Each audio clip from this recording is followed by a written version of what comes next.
Bem, vamos dar continuidade, né? Nós estávamos falando das diferentes concentrações, né, do preparo da curva de calibração. Então, a gente vai ter soluções com concentrações crescentes, concentrações conhecidas. E aí, cada solução dessa, a gente vai fazer a leitura no espectrofotômetro e vai verificar qual é a absorção. E aí, a partir dessa absorção, a gente vai construir um gráfico onde a gente vai ter uma equação, e essa equação da reta vai possibilitar a gente quantificar uma amostra. Claro, essa amostra, gente, a gente tem que ter uma estimativa da concentração dela. Para quê? Para que ela esteja dentro dessa faixa de concentração da curva de calibração. É a mesma coisa, por exemplo, se eu quiser utilizar uma balança e vamos supor que eu queira pesar 200 gramas e eu utilizo uma balança que pesa até 100 gramas. Então, obviamente, essa balança que pesa até 100 gramas, se eu quiser pesar 200, eu não vou conseguir, porque não está dentro daquela faixa de peso, digamos assim, dentro daquela escala. A mesma coisa é a curva de calibração. Então, eu tenho que ter uma estimativa da concentração da minha amostra para que eu possa utilizar uma curva que contemple essa concentração estimada. Então a gente acaba utilizando, né, essa estimativa e preferencialmente a gente procura construir uma curva de calibração na qual a nossa amostra não tem uma concentração estimada nem tanto no limite inferior, nas concentrações mais baixas, e nem tanto no limite superior, nas concentrações mais altas. Porque nessas concentrações extremas eu posso ter maior variação. A curva pode não ser tão, essa faixa não pode ser tão confiável quanto no centro da curva. Então, melhor ainda se minha amostra cair próximo ao ponto central da minha curva. Bem, e aí a gente constrói essa curva e a gente vai ter um eixo A, o eixo Y. Esse eixo Y é onde a gente bota o sinal analítico. É a leitura de absorção da minha amostra no espectrofotômetro. O eixo X é o eixo onde a gente coloca a concentração de cada amostra.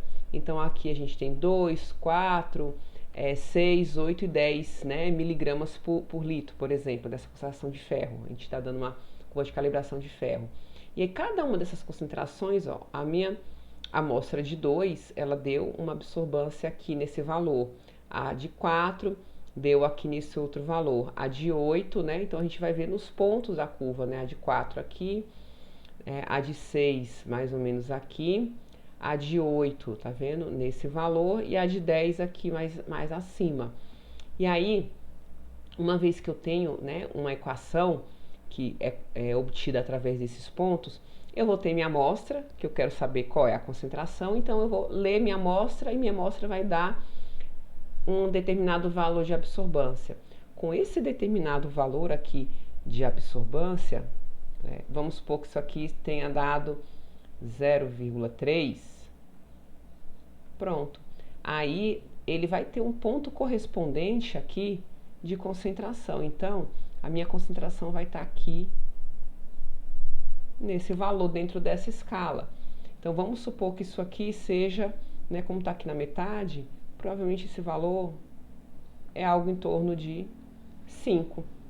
Então, o que eu tenho conhecido, né? Eu sei que esse ponto aqui corresponde a esse. Então, essa absorção aqui, vamos supor que essa absorção seja de 0,1, ela é do ponto referente à concentração de 2. Esse de 4 aqui, ó, se a gente for ver aqui, esse de 4, né, deu uma absorção aqui, tá? Vamos supor que deu aqui de 0,25, tá? O de 6, que é esse ponto aqui, ó, ele deu aqui uma absorção, tá? Em torno de 0,4.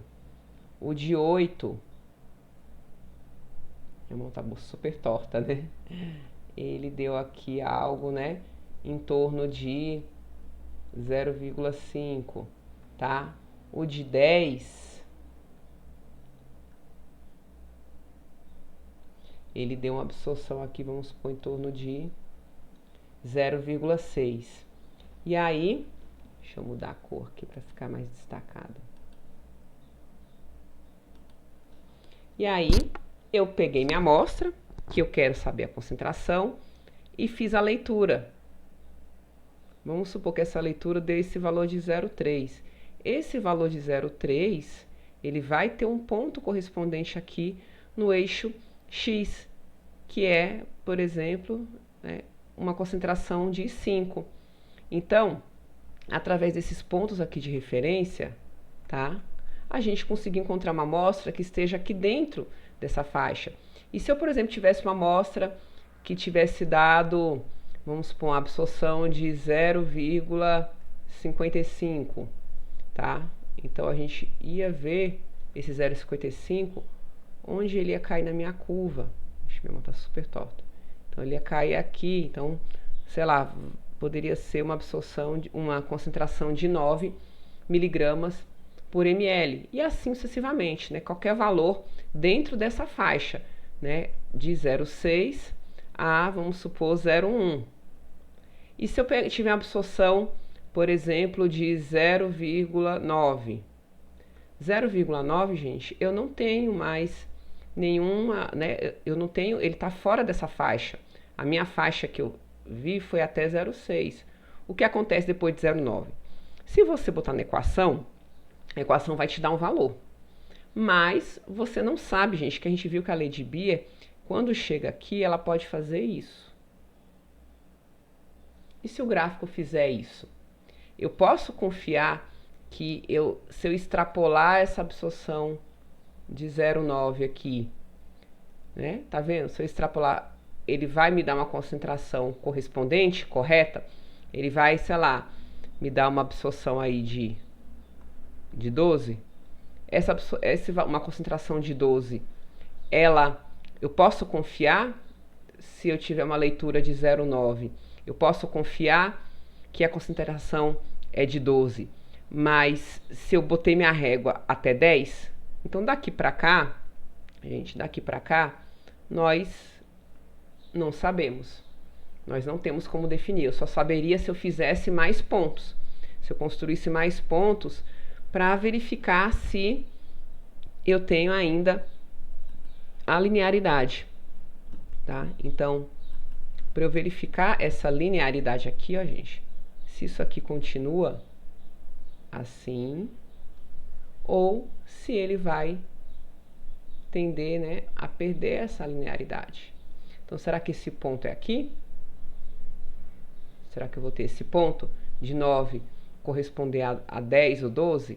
A gente não sabe, né? Será que eu vou ter essa correspondência? Então, a gente não tem como saber. Por isso que a gente tem que preparar, né? Ter uma ideia da concentração da amostra. E se eu fizer aqui uma concentração que esteja abaixo aqui, que eu não determinei, né? Vamos supor que eu coloque aqui, vamos supor que eu tenha uma absorbância de 0,01. Meu primeiro ponto foi a partir de 0,1. Então, esse valor aqui, eu não posso fazer uma extrapolação que isso aqui, vamos supor, seja 0,2 miligramas por litro. Eu não posso extrapolar, porque eu não sei o que acontece daqui para baixo, tá? Eu não sei o que acontece daqui para baixo. Aqui também é outra incógnita. E aqui para cima eu também não sei. Então, as amostras que eu posso propor, elas vão ter que ter um sinal analítico, né, que é esse eixo Y aqui, entre 0,6 e 0,1, tá? Acima disso e abaixo disso, eu posso ter um resultado, mas eu não sei se eu posso confiar nesse resultado. Então, isso que a gente às vezes faz. E aí o que acontece? Poxa, minha amostra deu 0,9, mas eu não quero construir uma outra curva ou preparar novamente a amostra. O que você pode fazer, gente? Você pode diluir isso aqui, ó. Você pode pegar a sua amostra. Poxa, minha amostra ficou acima da curva. Eu vou perder? Não, eu posso diluir 2 vezes, tá? Se eu diluir 2 vezes, ela provavelmente vai cair por aqui, tá? Então, vamos supor que eu diluí 2 vezes e aí ele deu a absorção de 0,45.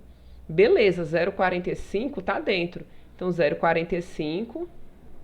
Aí eu vou ver o valor que ele tem aqui correspondente. Vamos supor que seja de 3. Tá? Tô chutando aqui do valores aleatórios.